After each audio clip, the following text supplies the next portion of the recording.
చిప్పరమీసం ఇది ఆంధ్రుడి రోషం, రారమ్మని పిలుస్తోంది తెలుగుదేశం. నీలాకాశం నీకది శేషం, నిప్పులపై నడిపించర నీ ఆవేశం. పిడికిలిలో పట్టరా పిడుగుల శబ్దం, దారులకే నేర్పరా దాచి అంశాన్ని బలపరుస్తూ వేదికైనటువంటి పెద్దలను కావలి నియోజకవర్గ అభివృద్ధికి సహకరించి వాటన్నింటినీ తీవ్రంగా కృషి చేయాలని చెప్పి కోరుకుంటూ నాకు అవకాశం ఇచ్చిన పెద్దలందరికీ ధన్యవాదాలు సెలవు. ఇప్పుడు కావలి మాజీ శాసన పెద్దలు ఉండే వేణుగోపాల్ గారు మాట్లాడాలని కోరుతున్నాను. స్టేట్ ఆర్గనైజింగ్ సెక్రటరీ ఎస్సీసెల్ మరియు మాజీ కౌన్సిలర్ని.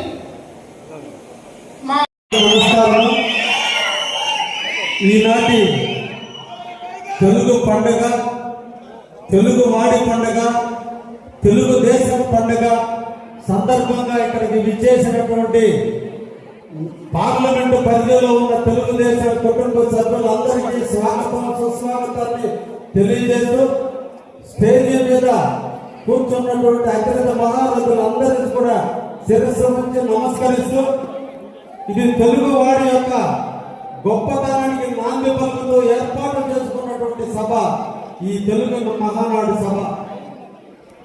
పేదవాడు పేదవాడుగా మిగిలిపోతున్నాడు,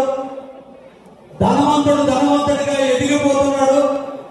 పేదవాడికి ధనవంతుడికి తారతమ్యతలు పెరిగిపోతున్నాయి,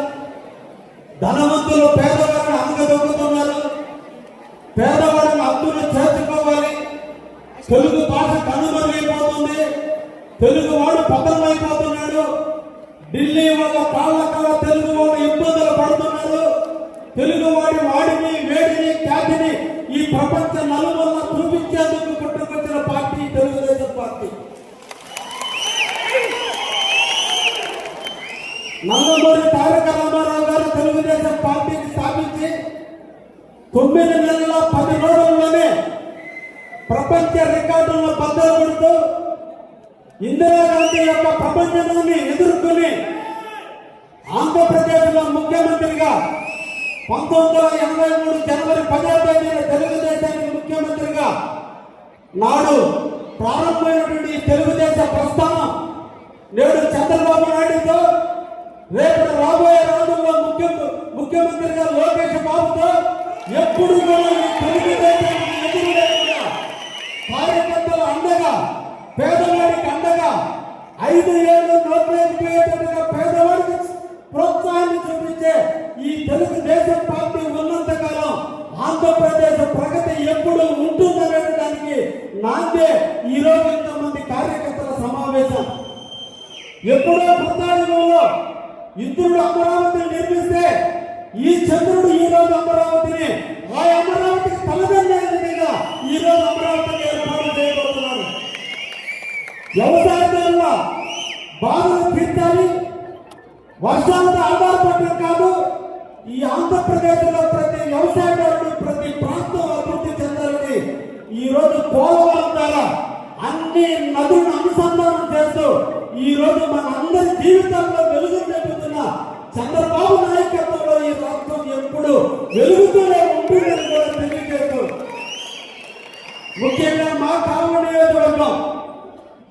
ఒక మున్సిపాలిటీతో 4 మండలాలతో ఉన్నటువంటి మున్సిపాలిటీ ఈ ప్రాంతం ముఖ్యంగా చంద్రబాబు గారి కృషి వల్ల ఈరోజు మా కావలి బాగా వెలుగుతుంది, బాగా అభివృద్ధి చెందుతుంది. కాబట్టి ముఖ్యమంత్రి గారికి చంద్రబాబు నాయుడు గారికి ధన్యవాద తీర్మానాన్ని ఇవ్వాల్సిందిగా ఇక్కడ ప్రజానీకాన్ని అందరినీ కూడా కోరుకుంటూ, ముఖ్యంగా మన నెల్లూరు జిల్లాకి తలమానికంగా ఉండబోయే విధంగా ఈరోజు బీపీసీఎల్ కంపెనీని కావలి నియోజకవర్గానికి అందించినటువంటి ముఖ్యమంత్రి వర్యులకు మనందరం కూడా ధన్యవాదాలు చెప్పాలి. మన బిడ్డల జీవితాలు, మన పిల్లల జీవితాలు, మన ప్రాంత అభివృద్ధి జరగాలంటే పారిశ్రామిక ప్రగతి చాలా అవసరం. ఆ పారిశ్రామిక ప్రగతికి ఈ నెల్లూరు జిల్లా ఇప్పటికీ అభివృద్ధి చెంది ఉంటే దానికి తోడుగా ఈ రోజున బీపీసీఎల్ కంపెనీ ద్వారా దాదాపు 1,00,000 కోట్ల రూపాయలు ఈ రోజున కావలి నియోజకవర్గానికి అందించినందుకు ముఖ్యమంత్రి గారికి మొదటి ధన్యవాదాలు తీర్మానంగా తెలియజేస్తూ గత 5 సంవత్సరాల విధ్వంసమైన పరిస్థితుల్లో వాడు ముఖ్యమంత్రిగా చంద్రబాబు నాయుడు భూమి పూజ చేస్తే, విమానాశ్రయానికి భూమి పూజ చేస్తే గత 5 సంవత్సరాల విధ్వంసంలో ఆ భూములనే గ్రామం అమ్ముకున్నటువంటి వైనాన్ని ఈ రోజు మళ్ళా కాలరాస్తూ మళ్ళా ఈ రోజున విమానాశ్రయాన్ని దామారానికి అందించినటువంటి ముఖ్యమంత్రి గారికి ధన్యవాదాలు తీర్మానాన్ని అందిస్తూ, అదేవిధంగా ఈ రోజున పోలవరం,